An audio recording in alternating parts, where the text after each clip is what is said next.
허무한 인생을 살아가는 법.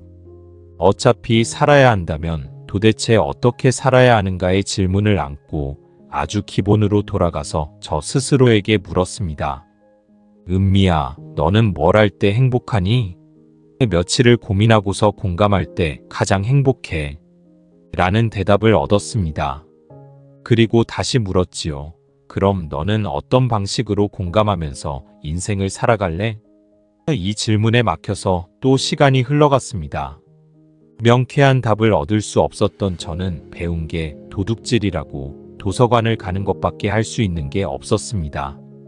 어디서도 답을 찾을 수 없으니 책이라도 읽어야겠다 싶었습니다. 철학과 대학원 준비 때문에 미뤄두었던 책들을 읽으며 하루하루를 보냈습니다. 그것 외에는 할 수 있는 게 없었습니다.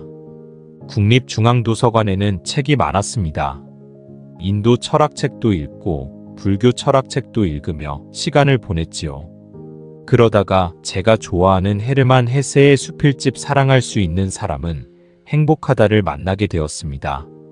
거기서 마음을 치는 구절을 만나게 되었습니다. 이 세상에 대한 사랑을 사상이라는 그물로 엮는 철학자는 행복하다. 마이너스 헤르만 헤세.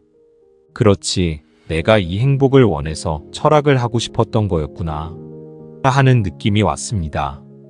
저 스스로도 의식하지 못했던 것을 깨달은 것입니다. 그랬습니다. 당시에는 취직 잘 되는 행정학과를 졸업하고서 박사학위를 받아도 교수 되는 것이 거의 불가능에 가깝다는 것이 분명해진 시점에 저는 철학과 대학원 진학이라는 누가 봐도 무모한 결정을 했던 것이었습니다. 현실적인 고려는 없이 그냥 한 번 사는 인생의 철학 공부는 꼭 한 번 하고 싶다는 열망만으로 선택한 것이었습니다. 인생은 담배 연기보다도 더 허무하니 인생에서 뭐 엄청난 걸 기대할 수는 없음이 분명해졌습니다. 결국 우리 모두는 죽고야 말 것입니다.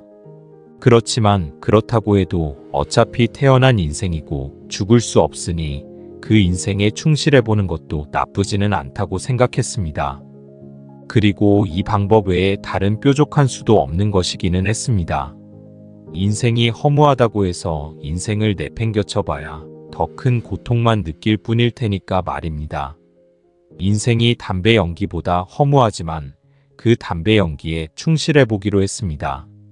헤르만 헤세의 말을 접하면서 공감을 할 때 행복한 내가 철학을 통해 인간에 대한 전반적인 이해를 하면서 그 이해에 기반을 두고 이 세상을 사랑하면 되겠구나 는 깨달음이 왔습니다. 이 세상을 사랑한다는 표현이 조금 민망하기는 하지만 말입니다. 저의 평생을 지탱해준 깨달음입니다. 이후 저는 지난한 과정을 거쳐 철학 박사 학위를 받았습니다. 등록금, 생활비를 스스로 마련하는 것은 물론이고 때로는 부모님 병간호를 해야 했고 때로는 부모님 생활비의 일부를 감당해야 했습니다.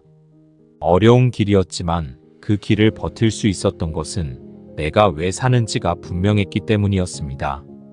죽음의 문제에 대해서 어떤 태도를 취할 것인가는 각자가 고민해서 선택해야 할 문제입니다.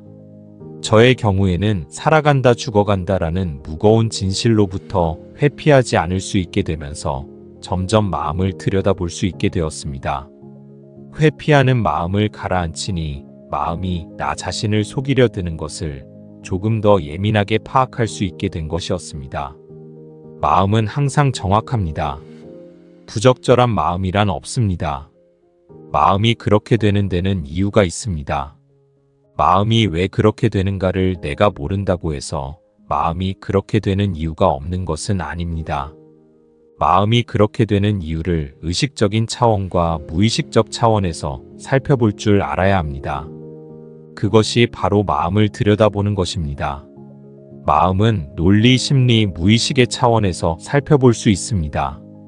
나의 마음을 들여다보는 것은 곧 내가 논리적 사고를 어느 범위까지 하는지, 어느 지점에서 논리적 사고가 무력해지고 심리적 특징과 무의식적 특징에 영향을 받는지를 살피는 것입니다.